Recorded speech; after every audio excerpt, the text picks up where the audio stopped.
Watching Showbiz Now, your daily showbiz update.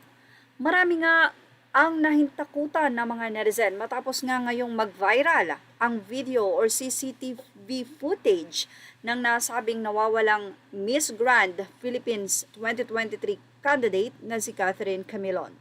Mula sa naging update ng ABS-CBN News sa kanilang Facebook page, tignan nakuhanan sa CCTV sa isang mall sa Lemery, Batangas si Miss Grand Philippines 2023 candidate Catherine Camilon ilang oras bago siya tuluyang hindi makontak ng pamilya at mapaulat na nawawala.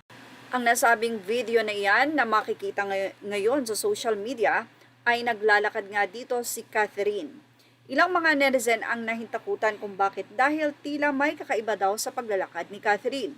Mukhang mabilis daw itong naglalakad. Bukang may humahabol daw or ito ay may nagmamadali at may hinahabol.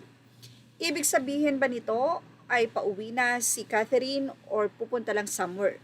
Maraming mga netizen naman ang nagtatanong kung ito lang ba ang kuha ng CCTV sa nasabing mall. Wala na ba itong CCTV? Kung matatandaan, mayroon ding ganitong pangyayari na ang babae ay pumasok sa mall, namataan dito at nawala rin.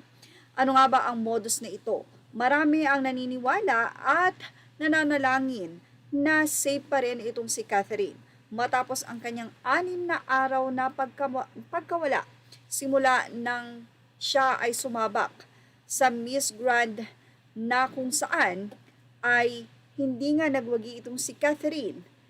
Nirepresenta niya ang Tuy, Batangas. Sobrang nag-aalala na nga ang mga magulang at kapatid ni Catherine pati na rin ang kanyang mga kaibigan. Nanawagan ng mga ito. Ayon naman sa kapulisan ay handa silang tulungan ang pag-iimbestiga kay Catherine kung lalapit ang pamilya sa kanila para doon ay magsimula na nga ang mga pulis. 6 na araw na simula nang mawala itong si Catherine at hanggang ngayon ay hindi pa rin nakikita.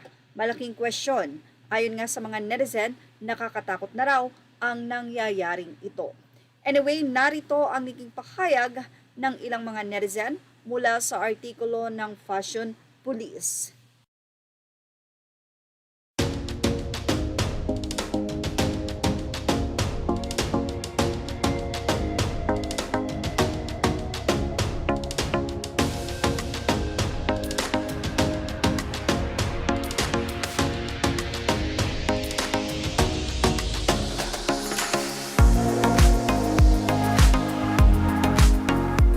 Ngayon, hiling natin at dalangin na sana ay nasa safe na lugar itong si Catherine.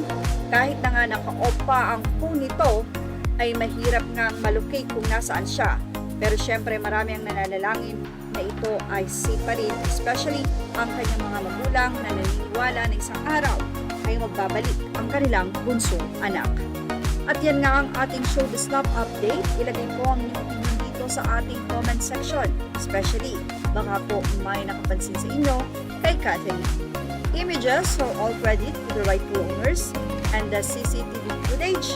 Thank you for watching.